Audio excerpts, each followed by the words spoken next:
Apparently, Nicki Minaj has dragged Jay-Z to filth. She blasts him for being evil and spiteful. Times. But Diddy parties and Diddy After Dark are two different things. I want to go on record of saying I never saw Jay-Z at a Diddy After Dark party. Then again, I wasn't there. So I don't know who was there. But I know that I saw Jay-Z at the Diddy. Nicki Minaj just dropped a bomb on Jay-Z. And if she's right, the entire Beyonce empire is built on a lie, one that ties back to Diddy's most infamous parties. In the last 24 hours, the hip-hop world has been spinning on its axis. Because Nicki isn't just coming for Jay's reputation, she's detonating the foundations of his marriage and his business legacy. She's alleging that Jay-Z and Beyonce's relationship isn't a love story at all, but what the industry calls a lavender marriage, a performance orchestrated and maintained for years by Matthew Knowles, Beyonce's father and one of the most notorious behind-the-scenes strategists in modern music. And this time, Nicki didn't just suggest the relationship is a facade. She went further than anyone has gone before, stating outright that Jay-Z isn't just friends with Diddy, but his lover, and that Beyonce has known the truth from the beginning. This isn't a stray shot on social media. This is an open declaration of war with real names and real implications. Jay-Z's also been linked or connected in doing business with him. Now, Jay-Z has also been tied to Diddy through rumors and longtime allegations and conspiracies. We've all seen them online, like the one that claims Jay-Z allegedly cheated on Beyonce with Kathy. They are friends, but if this story ended at rumors of parties, it wouldn't have rattled the industry the way it has. There's a timeline of events that demands attention. Start with Kelly Rowland, Beyonce's closest friend, the person who should know every detail about what happens behind those velvet ropes. In 2013, after a private dinner with Beyonce and Jay-Z, Rowland was seen leaving in tears, an emotional breakdown she never explained to fans or reporters.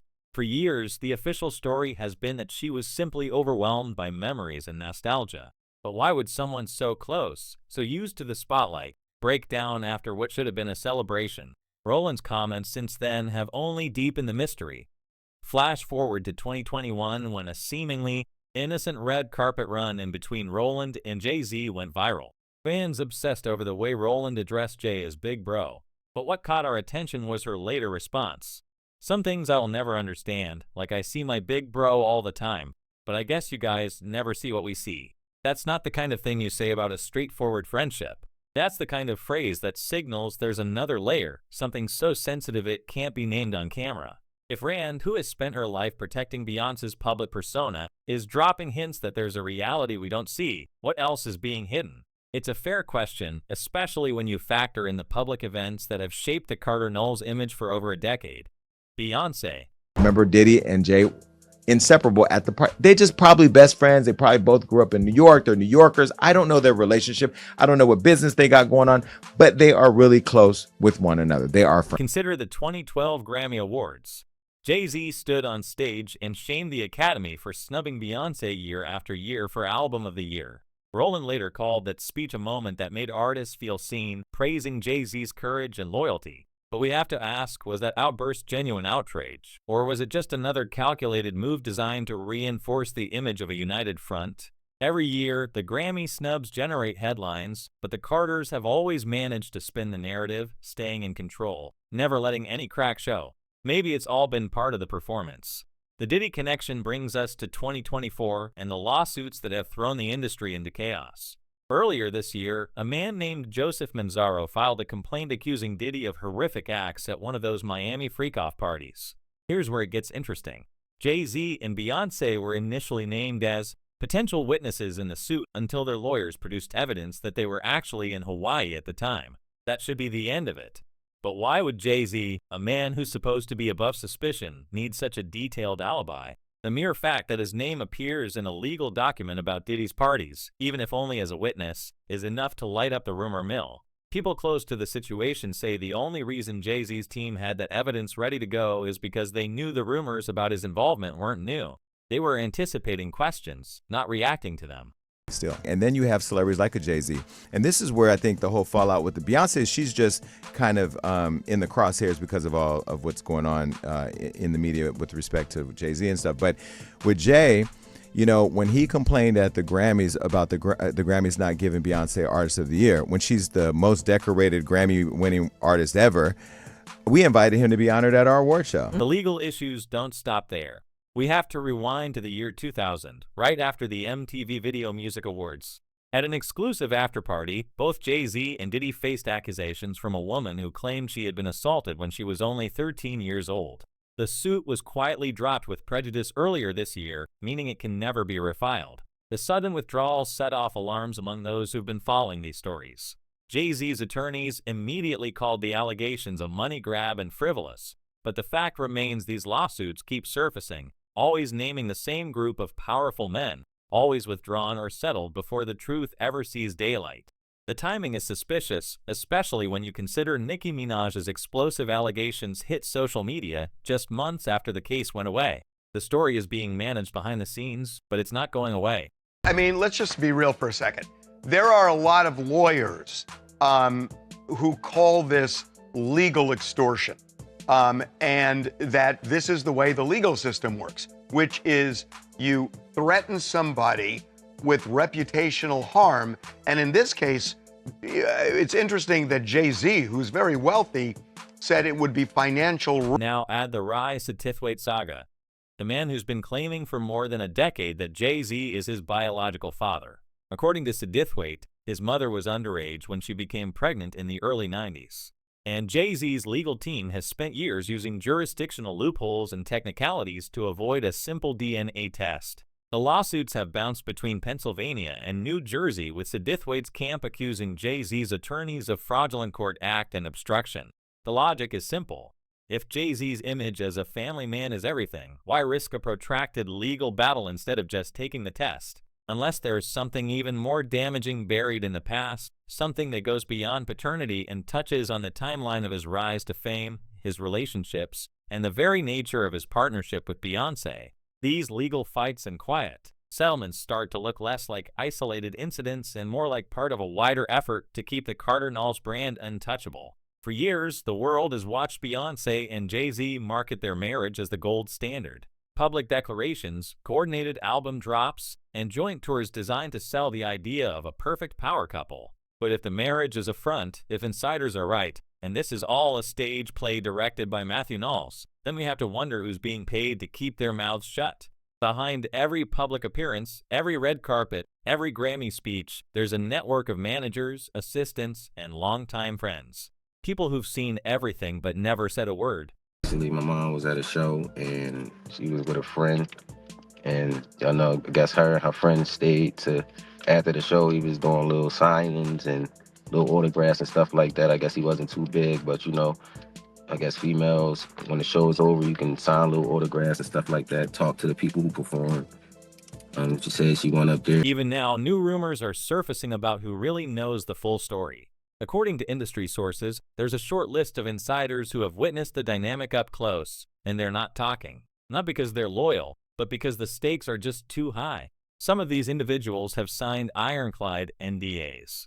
Others have simply disappeared from public view, quietly replaced by new faces in the Carter Knowles entourage. In the past, former associates have hinted that the most dangerous secrets aren't just about Jay-Z and Diddy's private life, but about the lengths their teams have gone to keep the truth contained. If the marriage is a performance and Diddy's parties are the backstage, the real question isn't who's directing it, it's who's getting paid to stay silent, and what Beyoncé really knows about the man she calls her husband. But as the lawsuits pile up and Nicki Minaj continues to press the nuclear button on social media, we are left wondering whether the house of cards can hold for much longer. And with each new whisper, each quietly settled lawsuit, the pressure mounts, not just for Jay-Z and Beyoncé, but for the entire network that has kept this empire standing for over 20 years. As industry insiders scramble to control the narrative and former friends suddenly grow tight-lipped, we start to see the outline of a larger conspiracy, a structure built not on love, but on mutual interests and shared secrets.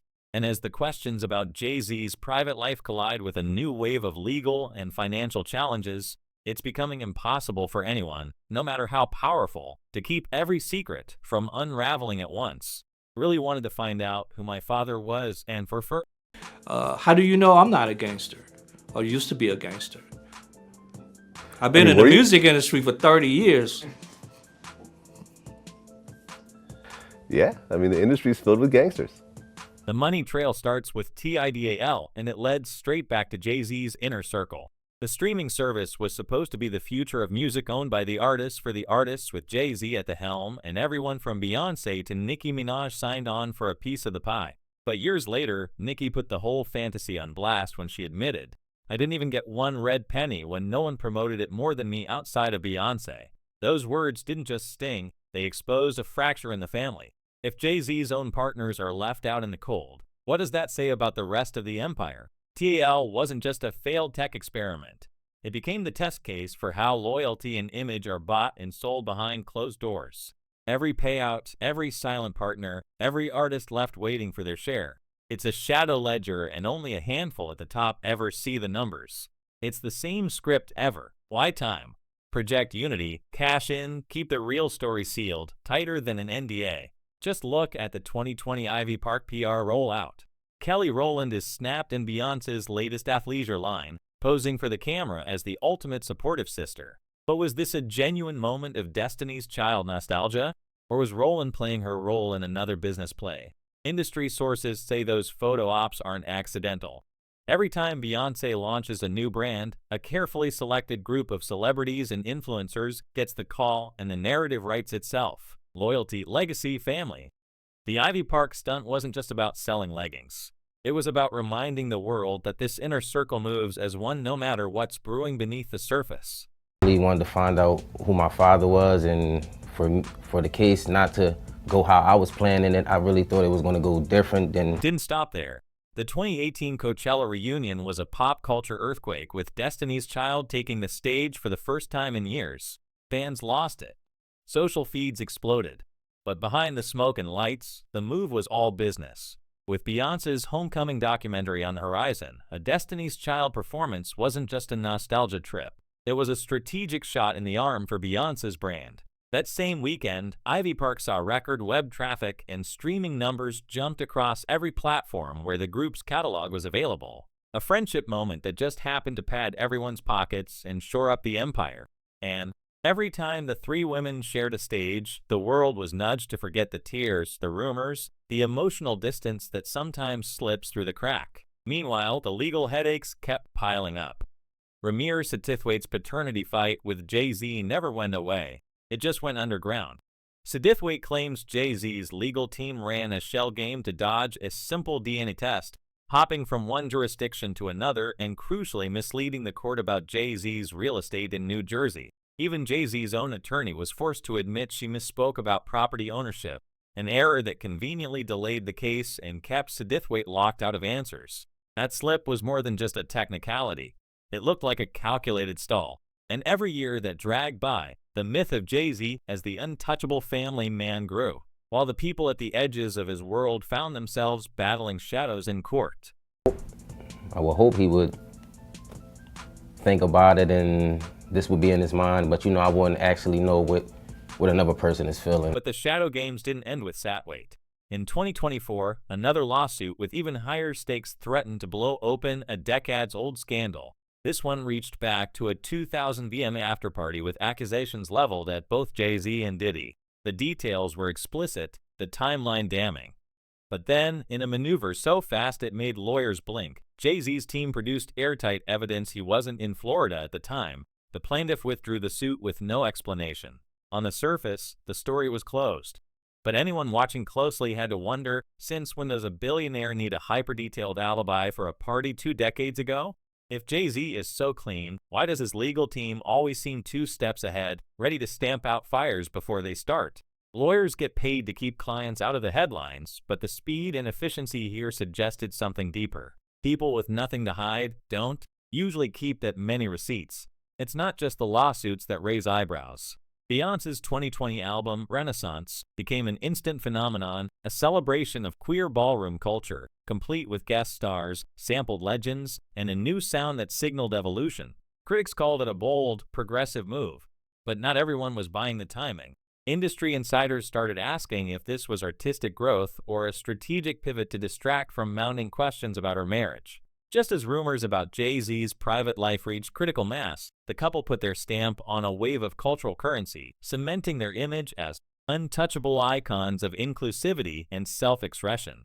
The message was clear. Don't look at the cracks, look at the spectacle. But the louder the show, the more people wondered what was being hidden in plain sight. This pattern, distract, dominate, deny, seems to be the true core of the Cardinal strategy. When financial questions start swirling, drop a new business venture. When personal scandals threaten the fairy tale, stage a family reunion, or an empowering public gesture, every crisis is met with a carefully managed counter-narrative, and the network of loyalists around the couple grows ever more insular. The insiders who once whispered to the press have vanished, replaced by a wall of publicists and lawyers who specialize in making stories disappear. Meanwhile, people like Nicki Minaj and Ramir Satwait are left shouting into the void, their claims buried under new headlines and trending hashtags. But for all the choreography, the money always leaves a trail. Tall payouts, Ivy Park contracts, hush money settlements, and expensive legal battles. These are the transactions that keep the empire upright. When Nicki Minaj called out Jay-Z publicly, she wasn't just airing a personal grievance. She was lifting the lid on the real way business is done at the top. No matter how many times the brand preaches family, unity, or empowerment, the receipts tell a different story. When loyalty and silence are bought, it's only a matter of time before someone refuses to cash the check